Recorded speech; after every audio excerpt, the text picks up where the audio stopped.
Lababaza manje. Yeah. Ekonzeni ejukumeni. Yeah. Hawu siyathandaza thina serious nina nasithola kanjani isikhathi sokuhlangana? No mina ngiyaseva khona ngeAsha. So ngangenza umsebenzi wami njengeAsha ngimhambisela amanzi okuphuza kanti angazi ukuthi uBrothers usebalile usefike ku number 16. Yeah, umseva ngamanzi wena. Yebo. Ukuthi awunango abunazime kunaba njenge guest babefikile as ama guest. Alright. So sasibahambisela amanzi ukuthi be kwakushisa so ngaya khona ngaguqa ngoba ngingane ifundiseke kahle ngaguqa ngamnikeza amanzi kwaseqala lapho. Mana kwaqala kanjani? Njeka lapho sisebandeni sonke sikhuluma ngeilimi. Raba shindi yakha. Kwenzekani wathini kwena?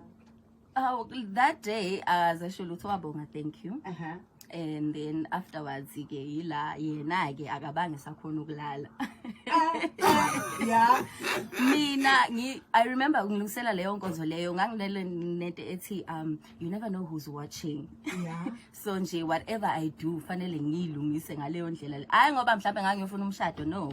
But nje ngangilungisela ukuthi you never know who's watching. Okay. Shilakala ke. Naleli hairstyle ayenzile. Sikhuluma kanjani inamba senishintsha kanisenzela shintsha inamba. No. Cha, ngayiphendula leyo. Yeah. Ngayiphendula leyo. Yeah, cha. Yabona mfana, Umsakazi mthiya kwayithola kanjani? Mlale umsakazi ohloniphekile. Khuluma iqiniso. Uyafika usisters, mayifika ngibuka lo siso hairstyle. I didn't know, man. Yeah. Ingilosi le noma sengisegiyeni lesithathu kamoya. Yeah. Hayi, ngicimeza. Ngaqhubeka ngathanda. Makini ngivuliso useguqile uselapha mama. Uselethile. Uletha amanzi. Yazi ngenzani? Ngathatha iselfone, ngenze ngathi ngishutha ivideo. I remember iculo senzele ekhaya.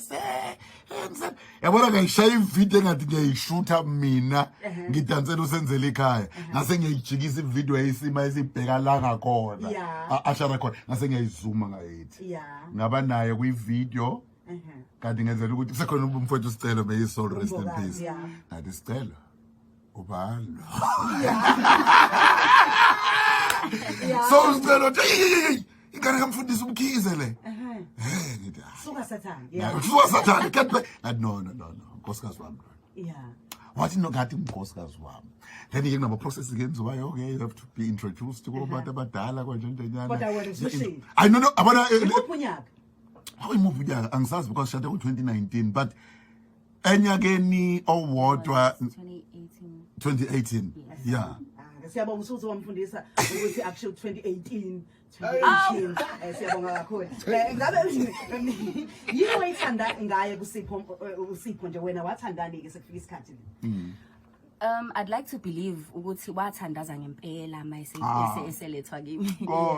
Ngoba into kakhulu engayithanda kuyena kwakuyinhliziyo yakhe. Ngeke amagama and everything he said.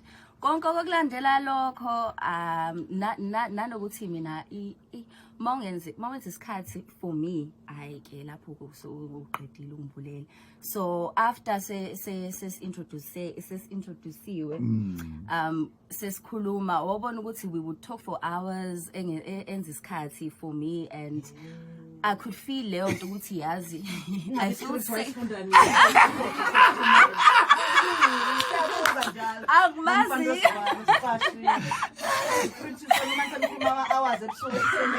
Ubona ngowani. But ngaphezu kwakho konke into esasikhuluma yayakha yazi yayingakha nami as a person. So he was my safe space. Okay.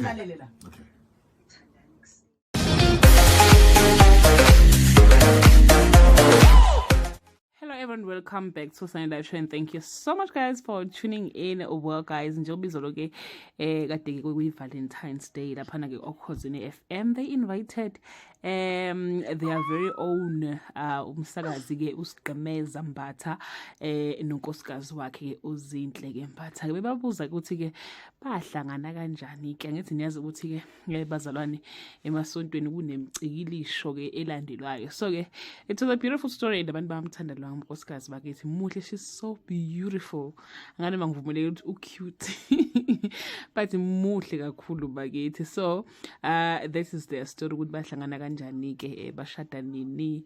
Yabona nje ukuthi noSigqemeza cha wathathe ke impela muhle uMamkhize, muhle usika kaSoul Beyonce guys. Just check out this video and do leave your comment below and share your opinion. Bye.